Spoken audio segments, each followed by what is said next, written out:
Isuggest ko sa iyo katropa na kumare na bumili ka ng timbangan mo kasi gamit na gamit po ang timbangan kagaya nito. Napakagandang pong klase yan. Ayan. Napakagandang klase po yan. May tatak siya. Bagong bago.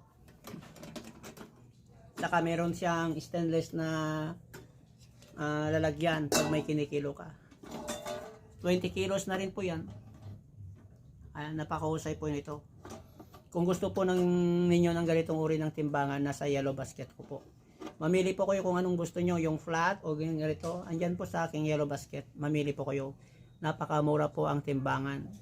Kailangan natin yan pag may binibili tayo, may binibenta tayo. Nagkatay tayo ng baboy, nagbenta tayo ng manok, nagbenta tayo ng gulay, bumili tayo ng gulay o ano, andyan. Kailangan natin ng timbangan. Bili na po kayo kasi napakamura po ang timbangan dito sa TikTok. Pag binili po natin sa labas yan, sigurado maararay kayo. Ang sakit sa bulsa yan. Napakamahal. Pag dito kasi, medyo mura, quality na, at maganda pa. Mamili po kayo kung ano.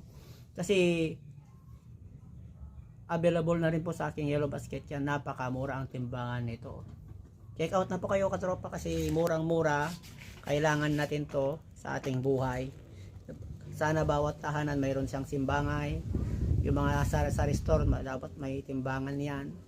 Kaya nagbebenta sa palengke dapat may timbangan kasi lahat-lahat na tinitimbang na. Ayan, napakahusay po kung may timbangan tayo.